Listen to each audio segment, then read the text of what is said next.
नमस्कार दोस्तों, प्रताप क्लासेस के यूट्यूब प्लेटफॉर्म पर आपका हार्दिक स्वागत है। आज फिर से हम चर्चा करेंगे अध्याय नंबर 6 की नए प्रश्न और नए विचार, यानी गौतम बुद्ध के बारे में, जैन धर्म के बारे में, उपनिषद के बारे में, विहार के बारे में सारी चर्चा हम करने वाले हैं। आज इस वीडियो में MCQ क्वेश्चन मैंने बनाए हैं जो आपके एग्जाम के लिए बहुत ही महत्वपूर्ण हैं। चाहे आप UPSC की तैयारी कर रहे हैं, चाहे आप CTET एग्जाम की तैयारी करें, चाहे आप रीटी लेवल की एग्जाम की तैयारी करें, तो आपके लिए बहुत ही महत्वपूर्ण है।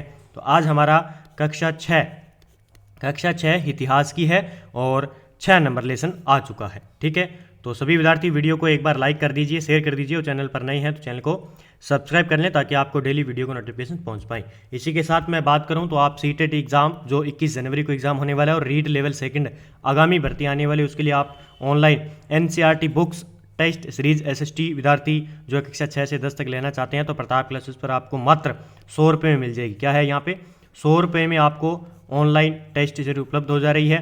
ठीक है, और डाउनलोड करें इसे।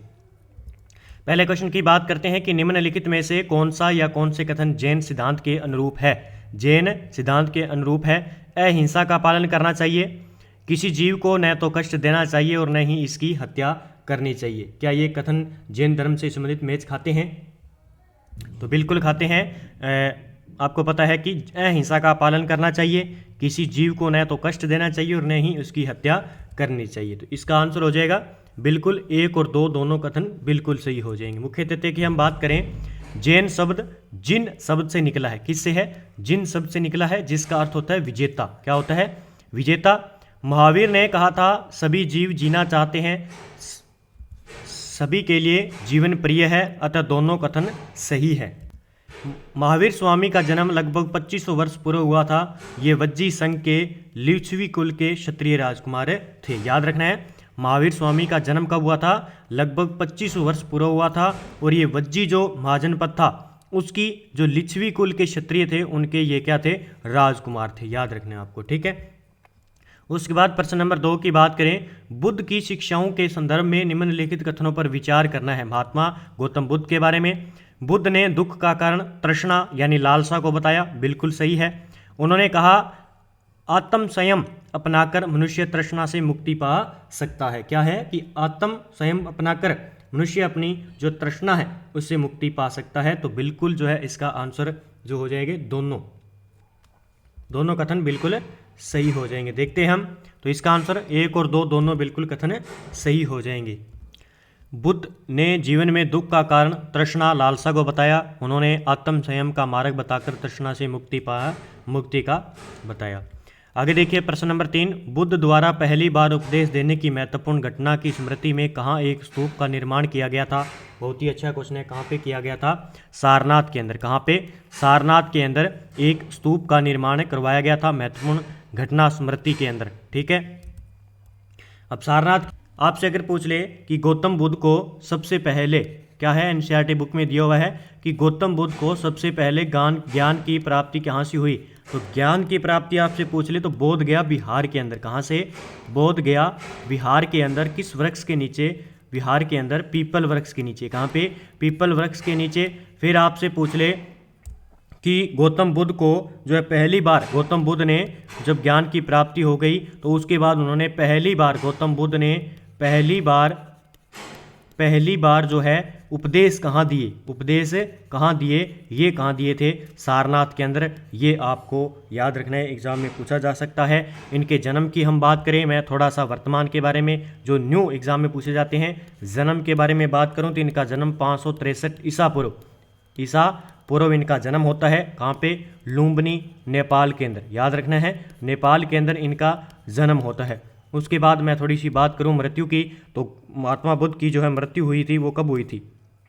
मृत्यु की बात करूं तो इनकी मृत्यु 483 ईसा पूर्व इनकी मृत्यु हुई थी। कहाँ पे? कुशीनारा के अंदर। याद रखना है, कुशीनारा के अंदर। ये भी NCERT के अंदर दिया हुआ है। कुशीनारा के अंदर महात्मा बुद्ध का जो है मृत्यु हुई थी। ठीक है, आगे बात करते हैं।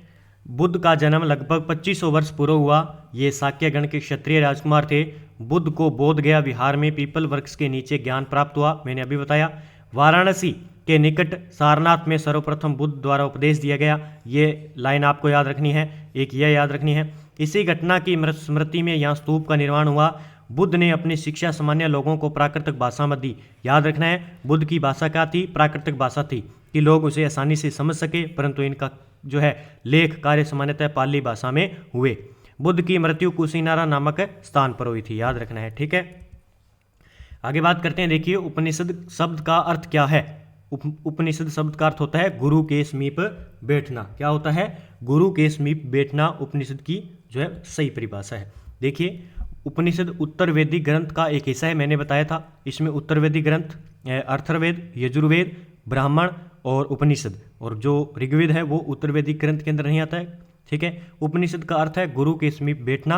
ग्रंथों में अध्यापकों और विद्यार्थियों के बीच बातचीत का संकलन किया गया है, ठीक है। निम्नलिखित में से कौन उत्तर वैदिक ग्रंथों का हिस्सा है? उपनिषद है, ब्राह्मण ग्रंथ है, सामवेद है। उपयुक्त में से सभी जो है उपनिषद जो है वैदिक ग्रंथ का ग्रंथ है। उपयुक्त सभी ग्रंथ ऋग्वेद के बाद रचे होने के कारण इसे उत्तर वैदिक ग्रंथ कहा जाता है। इसके अंतर्गत सामवेद, यजुर्वेद, अथर्ववेद और अन्य ग्रंथ भी जो है उत्तर वैदिक ग्रंथ के अंदर शामिल होते हैं। उसके बाद बात करें प्रश्न नंबर 6 की। कथन कहता है साधारण जन भी महावीर और उनके अनुयायियों की शिक्षाओं को समझ सके। कारण कहता है कि महावीर और उनके अनुयायियों ने अपनी शिक्षा प्राकृत भाषा में दी थी। क्या बिल्कुल दोनों कथन सही है? इसमें बात करें तो कथन ए सही और कारण आर भी सही है। दोनों कथन सही हैं और एक दूसरे की सही व्याख्या करते हैं, ठीक है। तो इसका आंसर हो जाएगा ए और आर दोनों सही हैं और आर ए की सही व्याख्या करता है, ठीक है। बात करें मुख्य तथ्य की। सामान्य बोलचाल की भाषा ही प्राकृत भाषा कहलाती है। प्रचलन क्षेत्र के आधार पर ही उनके अलग अलग नाम थे। जैसे मगध में बोली जाने वाली प्राकृतिक भाषा मागधी कहलाती थी। महावीर ने अपनी शिक्षा के लिए प्राकृत भाषा का चुनाव किया ताकि आम जन इन्हें समझ सके, अतः विकल्प ए बिल्कुल सही है। फिर बात करें प्रश्न नंबर 7। निम्नलिखित में से कौन सा या कौन से बौद्ध संघ के संदर्भ में सही है? बौद्ध संघ के संदर्भ में सही है। संघ भिक्षु भिक्षुणियों का संगठन था। संघ भिक्षु और भिक्षुणियों का संगठन था, बिल्कुल सही है। संघ में रहने वाले बौद्ध भिक्षुओं के लिए बनाए गए नियम विनय पिटक में मिलते हैं, तो ये भी सही है। कथन दोनों सही हो जाएंगे, विनय पिटक के अंदर मिलते हैं, तो 1 और 2 दोनों बिल्कुल कथन सही हो जाएंगे। बात करते हैं, देखिए संघ भिक्षु और भिक्षुणियों का संगठन था जहां घर का त्याग करने वाले लोग एक साथ रह सकते थे। संघ में रहने वाले बौद्ध भिक्षुओं और भिक्षुणों के लिए बनाए गए नियम विनय पिटक नामक ग्रंथों में उल्लेखित थे। यानी जो भी भिक्षु आता है उनको क्या है पूरी सलाह लेनी पड़ती थी, घर से सलाह लेनी पड़ती थी। अगर वो राजा का बेटा है तो राजा से सलाह लेनी पड़ती थी। अगर कोई घर में वो जिस प्रकार अगर कोई पत्नी जैसे कोई महिला आती है तो महिला को उस पति से आज्ञा लेनी होती थी। इस जो है इनका संघ का एक नियम था।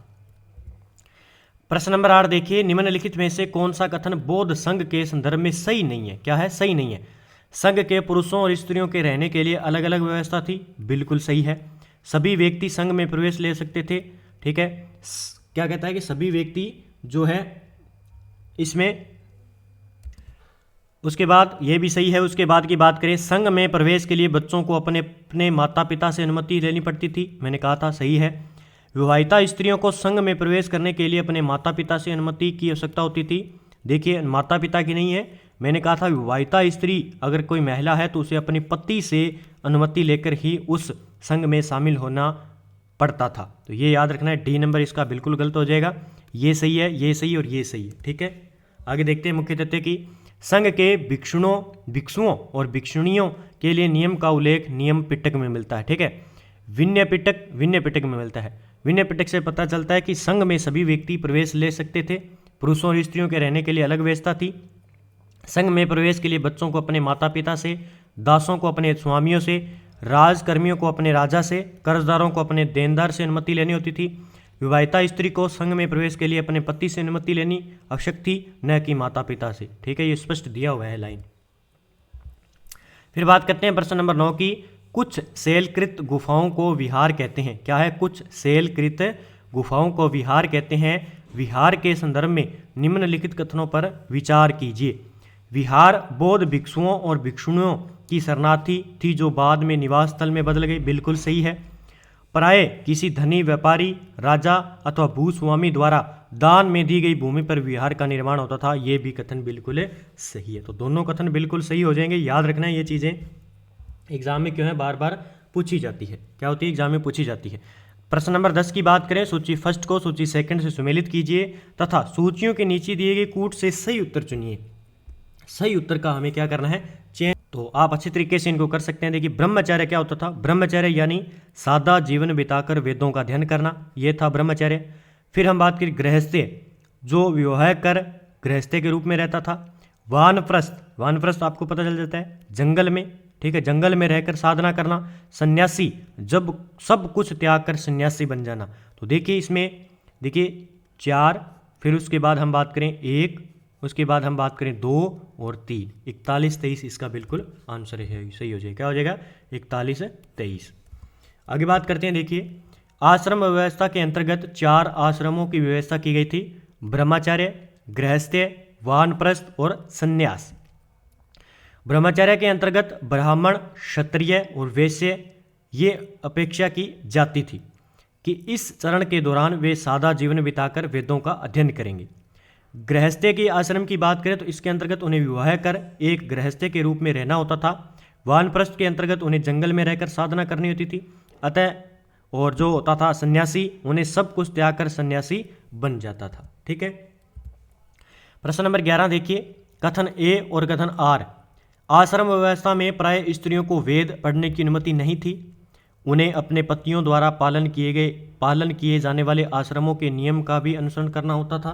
क्या ये दोनों कथन बिल्कुल सही है? बहुत ही अच्छे क्वेश्चन और एग्जाम में पूछे जा सकते हैं। क्या हो सकते हैं? पूछे जा सकते हैं। ठीक है, तो इसमें हम बात करें तो इसका आंसर हो जाएगा बी। ए और आर दोनों सही हैं, परंतु आर ए की सही व्याख्या नहीं करता है। क्या है? नहीं करता है। ठीक है, आगे बात करते हैं क्वेश्चन नंबर 12। जिस समय बुद्ध उपदेश दे रहे थे उसी समय या उससे भी थोड़ा पहले दूसरे अन्य चिंतक भी कठिन प्रश्नों का उत्तर ढूंढने का प्रयास कर रहे थे। ये चिंतक उपनिषदों से संबंधित थे। इन उपनिषदों के संदर्भ में निम्न कथनों पर विचार कीजिए। उपनिषद उत्तर वैदिक काल का हिस्सा थे, बिल्कुल सही है। उपनिषद का शाब्दिक अर्थ था गुरु के समीप बैठना, बिल्कुल सही है। इन ग्रंथों में अध्यापकों और विद्यार्थियों के बीच बातचीत का संकलन किया जाता था, बिल्कुल जो हम कह सकते हैं इसका आंसर हो जाएगा। तो तीनों बिल्कुल सही हो जाएंगे, आंसर 1, 2 और 3 सही हो जाएंगे। ठीक है, तो देखिए उपनिषद उत्तर वैदिक काल का हिस्सा था, बिल्कुल सही है। इसका शाब्दिक अर्थ होता था गुरु के समीप बैठना। इन ग्रंथों में अध्यापकों और विद्यार्थियों के बीच बातचीत का संकलन किया गया, प्राय ये विचार सामान्य वार्तालाप के रूप में प्रस्तुत किए गए। इन चिंतकों में अधिकांश का मानना यह था कि इस विश्व में कुछ तो ऐसा है जो एक स्थायी है और मृत्यु के बाद भी बचा रहता है। उन्होंने इसका वर्णन आत्मा और ब्रह्म अथवा सार्वभौम आत्मा के रूप में किया। वे मानते थे कि अतः आत्मा और ब्रह्म एक ही रूप है, ये इनका मानना था। आगे देखिए प्रश्न नंबर 13। उपनिषदों में संकलित वार्तालापों या चर्चाओं के संदर्भ में निम्नलिखित कथनों में से कौन सा कथन सही नहीं है? देखिए इन चर्चाओं में भाग लेने वाले अधिकांश पुरुष ब्राह्मण और राजा होते थे। क्या ये कथन बिल्कुल सही है? सही है। इनमें कभी कभी गार्गी जैसी स्त्री विचारकों का भी उल्लेख मिलता है। ठीक है, ये भी सही है। विद्वता के लिए प्रसिद्ध गार्गी राज दरबारों में होने वाले वाद विवाद में भाग लिया करती थी, बिल्कुल सही है। निर्धन व्यक्ति भी इस तरह के वाद विवाद में बढ़ चढ़कर हिस्सा लेते थे। तो इसका आंसर क्या हो जाएगा? 4 नंबर, कम ही हिस्सा लेते थे। तो ये 3 कथन बिल्कुल सही है, याद रखने आपको। ठीक है, देखिए व्याख्या, निर्धन व्यक्ति इस तरह के वाद विवाद में बहुत कम ही हिस्सा लेते थे। इस तरह का एक प्रसिद्ध अपवाद सत्यकाम जाबाल का है। सत्यकाम जाबाल का नाम उसकी दासी माँ के नाम पर पड़ा था। सत्यकाम के मन में सत्य जानने की तीव्र जिज्ञासा उत्पन्न हुई। गौतम नामक एक ब्राह्मण ने उन्हें अपने विद्यार्थी के रूप में स्वीकार किया। बाद में वे अपने समय के सर्वाधिक प्रसिद्ध विचारकों में से एक बन गए। उपनिषदों के कई विचारों का विकास बाद में प्रसिद्ध विचारक शंकराचार्य के द्वारा भी किया गया। फिर बात करते हैं प्रश्न नंबर 14 की। निम्नलिखित कथनों में से कौन सा कथन सही नहीं है? जैन धर्म का समर्थक मुख्यतः व्यापारियों द्वारा किया जाता था। क्या ये बिल्कुल कथन सही है? सही है। किसानों के लिए जैन धर्म के नियमों का पालन अत्यंत कठिन था, क्योंकि फसल की रक्षा के लिए उन्हें कीड़े मकोड़ों को मारना पड़ता था, बिल्कुल सही है। बाद की सर्दियों में उत्तर भारत के साथ साथ जैन धर्म का विस्तार गुजरात, तमिलनाडु और कर्नाटक में हुआ, बिल्कुल सही है। वर्तमान में उपलब्ध जैन धर्म की शिक्षाएं उत्तर प्रदेश के कुशीनगर नामक स्थान पर लिखी गई है। तो ये कथन बिल्कुल गलत हो जाएगा। क्या हो जाएगा? गलत हो जाएगा। 3 ऑप्शन बिल्कुल सही जाएंगे। हम बात करें तो जैन धर्म की वर्तमान जो उपलब्धियां हैं वो 1500 वर्ष पूर्व गुजरात के वल्लभी नामक स्थान पर हुआ था। याद रखना आपको, ठीक है। आगे बात करते हैं, संघ में रहने वाले बौद्ध भिक्षु के लिए बनाए गए नियमों का संकलन किस ग्रंथ में मिलता है? संघ में रहने वाले बौद्ध भिक्षुओं के लिए बनाए गए नियमों का जो संकलन कहाँ पे मिलता है? ये बहुत ही अच्छा क्वेश्चन है और ये विनय पिटक के अंदर मिलता है। कहाँ पे? विनय पिटक के अंदर मिलता है। देखिए, महावीर तथा बुद्ध दोनों का एक ही मानना था कि घर का त्याग करने पर ही सच्चे ज्ञान की प्राप्ति हो सकती है। ऐसे लोग के लिए उन्होंने संघ नाम संगठन बनाया, जहाँ घर का त्याग करने वाले लोग एक साथ रह सके। फिर बात करते हैं, महावीर स्वामी ने अपनी शिक्षा किस भाषा में दी थी? तो शिक्षा की बात करें किस भाषा में दी थी, बहुत ही अच्छा क्वेश्चन एग्जाम में पूछा जा सकता है। तो प्राकृतिक कह सकते हैं, प्रकृति भाषा में। जो इनके लेख लिखे गए थे वो पाली भाषा में इनका दिए गए। जो लिखे थे लेख वो किस में थे? पाली भाषा के अंदर, एनसीईआरटी के अंदर दिया हुआ है, ठीक है। फिर बात करते हैं, महावीर स्वामी ने अपनी शिक्षा प्राकृत भाषा में दी। यही कारण है कि साधारण जन भी उनके और उनके अनुयायियों की शिक्षाओं को समझ सके। उसके बाद प्रश्न नंबर 17 देखिए, जैन नाम से जाने गए महावीर अनुयायियों के संदर्भ में निम्नलिखित कथनों पर विचार कीजिए। उन्हें भोजन के लिए भिक्षा मांगकर सादा जीवन बिताना होता था। क्या ये बिल्कुल कथन सही है? हाँ, सही है। उन्हें पूरी तरह ईमानदारी से रहने तथा चोरी न करने की सख्त हिदायत थी। बिल्कुल सही है। उन्हें ब्रह्मचर्य का पालन करना होता था। पुरुषों को वस्त्रों सहित सब कुछ त्याग देना पड़ता था। बिल्कुल सही है। तीनों कथन बिल्कुल सही हो जाएंगे, ठीक है, 1, 2 और 3। फिर देखिए, उपयुक्त सभी कथन सत्य हैं। इन्हीं कारणों से अधिकांश व्यक्तियों के लिए ऐसे कड़े नियमों का पालन कठिन था। फिर भी हजारों व्यक्तियों ने नई जीवन शैली को जानने और सीखने के लिए अपने घरों को छोड़ दिया या त्याग दिया। प्रश्न नंबर 18 देखिए, बुद्ध और जैन के युग में ही कुछ अन्य विद्वान भी खोज कर रहे थे। उन्हीं प्रसिद्ध विद्वानों में एक पाणिनि ने एक महत्वपूर्ण रचना की। संस्कृत भाषा की ये रचना संबंधित है, किससे संबंधित है? बहुत ही अच्छा क्वेश्चन है, एग्जाम में पूछा जा सकता है। व्याकरण से संबंधित है। क्या है? व्याकरण से संबंधित है। देखिए, बुद्ध और जैन के युग में ही पाणिनि ने स्वरों और व्यंजनों को विशेष क्रम में रखकर सूत्र बनाए, जो कि बीजगणित के सूत्रों से काफ़ी मिलते जुलते थे। इन सूत्रों का प्रयोग कर उन्होंने संस्कृत भाषा के प्रयोगों के नियम लघु सूत्रों के रूप में लिखे तथा अष्टाध्यायी नामक पुस्तक की रचना की, जो व्याकरण से संबंधित है। याद रखना है, अष्टाध्यायी पुस्तक पाणिनि की है। फिर देखिए 19 नंबर, महावीर ने अपनी किस उम्र में घर छोड़ा और जंगल में रहने लगे? 12 वर्ष का कठिन और एकांकी जीवन व्यतीत करने के उन्हें ज्ञान प्राप्त हुआ था। किस वर्ष में? तो 30 वर्ष की उम्र में। पक्का कर लेना, मोस्ट कर लेना, एनसीईआरटी बुक में दिया हुआ है। 30 वर्ष की आयु में महावीर स्वामी ने अपना घर छोड़ दिया था और ज्ञान प्राप्ति में लग गई थी। फिर देखिए 20 नंबर, किस चीनी यात्री ने सबसे प्रसिद्ध बौद्ध विद्या केंद्र नालंदा विहार में अध्ययन किया? उसने नालंदा के बारे में इस प्रकार लिखा था, यहाँ के शिक्षक योग्यता तथा बुद्धि में सबसे आगे हैं। बुद्ध के उपदेशों का वह पूरी ईमानदारी से पालन करते हैं। मठ के नियम काफ़ी सख्त हैं, जिन्हें सबको मानना पड़ता है। पूरे दिन वाद विवाद चलते ही रहते हैं, जिसे युवा और वृद्ध दोनों ही एक दूसरे की मदद करते हैं। विभिन्न शहरों से विद्वान लोग अपनी शंकाएं दूर करने यहाँ आते हैं। नए आगंतुकों से पहले द्वारपाल ही कठिन प्रश्न पूछते हैं। उन्हें अंदर जाने की अनुमति तभी मिलती है जब वे द्वारपाल को सही उत्तर दे पाते। 10 में से 7-8 सही उत्तर नहीं दे पाते थे, यानी 10 अगर प्रश्न पूछते हैं तो 7 या 8 सही उत्तर दे पाते। तो ये बहुत ही बड़ी हम कह सकते हैं कि उस टाइम की उपलब्धि थी कि चीनी यात्री आते और वहाँ की नालंदा विश्वविद्यालय बात करें हम बिहार के अंदर, तो कितनी सख्त वहाँ पे पढ़ाई होती थी। तो ये था, इसका आंसर क्या हो जाएगा? ये बहुत ही अच्छा क्वेश्चन मैंने बनाया है, निकाला है। तो ये स्वेन त्यांग ने ये कहा था कि नालंदा के बारे में ये कथन कहा था, चीनी यात्री था इसने, ठीक है, याद रखना है। तो आज के इतने ही क्वेश्चन थे, हमने कंप्लीट कर लिए। देखिए, तीर्थयात्री वे स्त्री पुरुष होते हैं जो प्रार्थना के लिए पवित्र स्थानों की यात्रा किया करते हैं। इसी तरह भारत की यात्रा पर आया चीनी बौद्ध तीर्थयात्री फॉसियन काफ़ी प्रसिद्ध था, जो मैंने बात की। वह करीब लगभग 1600 साल पहले आया। स्वेन त्सांग 1400 साल पहले भारत आया और उसकी करीब 50 साल बाद कौन आया था? इत सिंह आया था। याद रखने आपको ये पॉइंट, ठीक है। तो उसी के साथ हमारी टेस्ट सीरीज आपको पता है कि प्रताप क्लासेस में मिलती है, डेली मैं आपको बताता हूँ, तो ज़रूर लें जो विद्यार्थी तैयारी कर रहे हैं। और डेली इसी प्रकार हमारे साथ जुड़े रहिए ताकि आपको एनसीईआरटी पूरी एमसीक्यू क्वेश्चन के साथ मिल सके और अच्छी तरीके से आप बुक पढ़ सकें। तो जय हिंद, जय भारत दोस्तों।